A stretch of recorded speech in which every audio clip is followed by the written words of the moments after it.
Aona chinak panishaatwet. Kukwena kanakpani wamshtamanwet. Ishanatan kwit yanak noyaita. Kana ikwata nawita. Hona minatan khauta. Iwana kataitash tanan wit wanatash.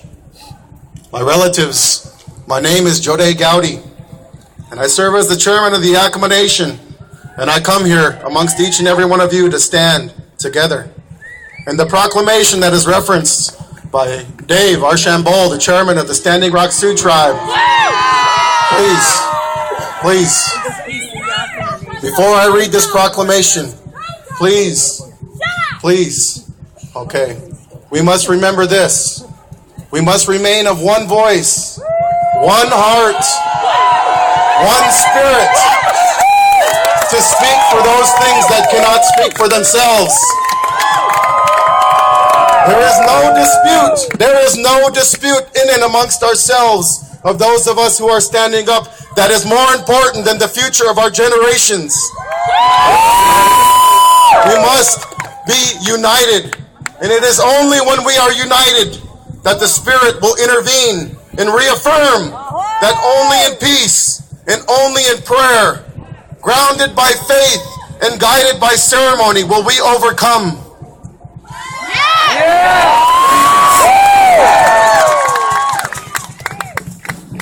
I have a proclamation that the Yakima Nation and the Standing Rock Sioux Tribe is going to read today that is going to get into an understanding of why. Why is this all happening? Why are we losing our fights with regard to the protection of our natural resources for the generations that are yet to come? So I will read, and I ask for your patience, because this is important that we understand to the best of my ability. Creator, give me strength. Original Nations Proclamation. Water is a source of all life on Mother Earth. A joint statement by the Standing Rock Sioux Tribe and the Yakima Nation.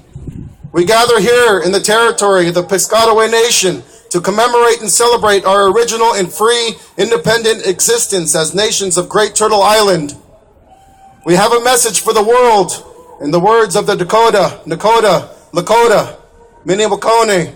Water is a source of all life on Mother Earth. We are distinct and spiritual nations that predate the concept of America and its life-destroying credo, love, riches, and wealth. Our original free existence as distinct nations extends back to the beginning of our time through our creation teachings, recounted through our oral histories and traditions. We carry a message and a warning here today. Love the earth. Love the waters of the earth. Love all forms of life. Care for them with deep and abiding honor and respect, and they will sustain you throughout time. However, be forewarned, if you poison and destroy them, they will poison and destroy you. That is natural law. Our ancestors bequeathed to us a sacred birthright of pure, pristine, and healing waters.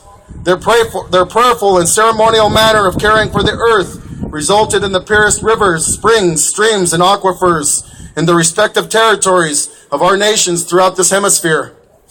Our ancestors used their natural and innate intelligence to discern that water provides life force, the spirit upon all which life depends here on Mother Earth. Our ancestors were given and further evolved original instruction, natural laws, and wisdom teachings. Those instructions included the warning, remember, we follow in a prayerful manner. These ceremonial and spiritual patterns of thought and behavior enable us to maintain a sacred and right relationship with the natural abundance of Mother Earth, interconnected with all life forms for all future generations. This is our life-sustaining message today. For more than 500 years, however, contrary forces of greed has worked to destroy our natural laws and our love for Mother Earth. We have greatly opposed our nation. They have greatly opposed our nations, our ceremonies, our teachings, and our sacred places in the name and in the idea that they call Christendom in Western Europe.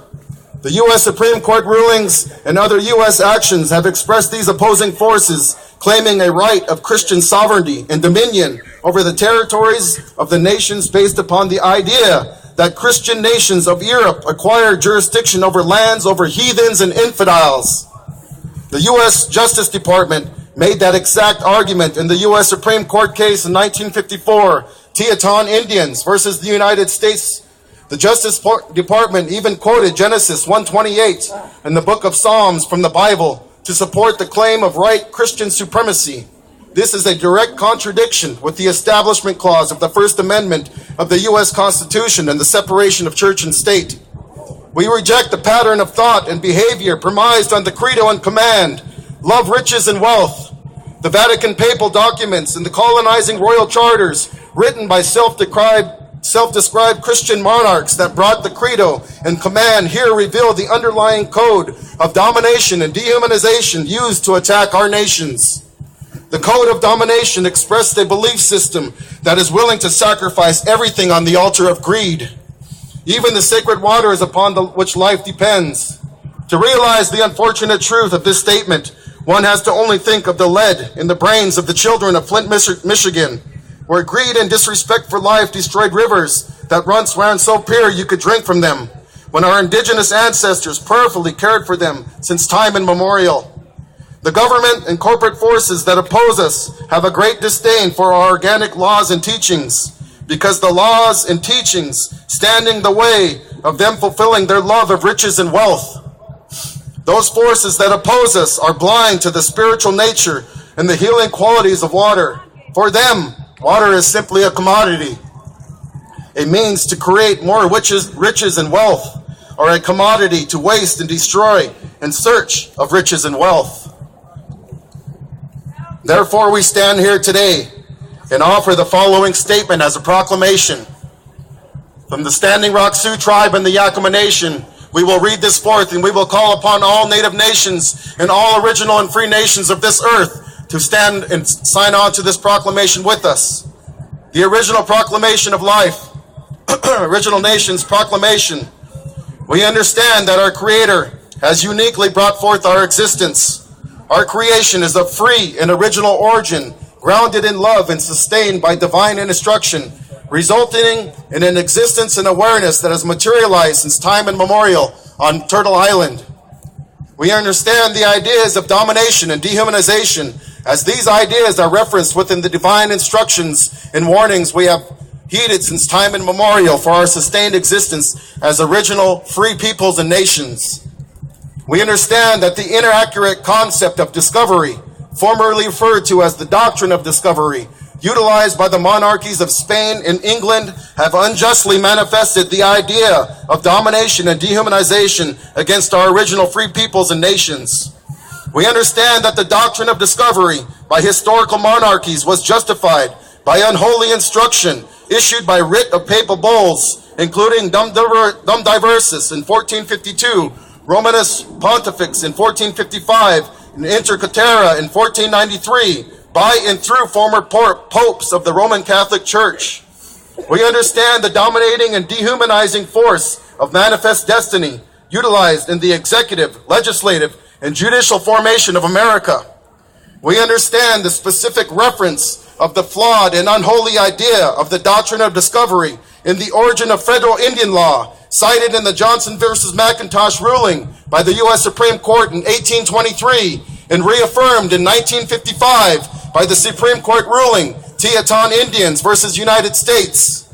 We understand the judicial precedent of the unchallengeable domination that is being utilized by America's judicial, executive, and legislative branches in the modern day disputes with original and free peoples and nations, such as Standing Rock's fight with the advocacy of clean water.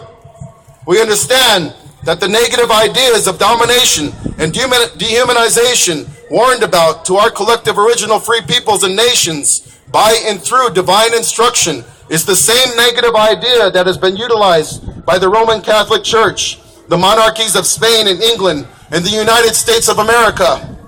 We understand that the continued use of the ideas of domination and dehumanization shortens the sustained existence of our original free peoples and nations. The Roman Catholic Church, the monarchies of Spain and England, and the United States of America. We understand this to be natural law, expressed by our Creator, memorialized into historic and current divine instruction. We call upon all original free peoples and nations of the world We call upon the Roman Catholic Church. We call upon the monarchies of Spain and England. And we call upon the United States of America to understand this with us. We call upon the original free peoples and nations of the world, specifically all native nations within Turtle Island, to adopt this proclamation with us. We call upon Pope Francis, the Holy See, the Vatican, and collectively the Roman Catholic Church to formally and ceremonially revoke the historically issued unholy papables, including Dum Diversus, 1452, Romanus Pontifex in 1455, Inter Caetera in 1493, that are in direct conflict with the teachings of Jesus Christ. We call upon the monarchies of Spain and England to renounce the charters that resulted in a falsely expressed dominion to lands that were indeed occupied by original and free peoples and nations of Turtle Island. We call upon the United States of America to discontinue the use of the practical application of modern-day domination and dehumanization acts materialized through the function of the executive, legislative, and judicial branches of its governance. The historical and modern-day application of the spirit, idea, and our concept of domination and dehumanization is ending.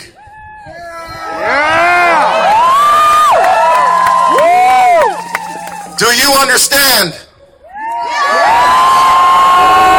Do you understand?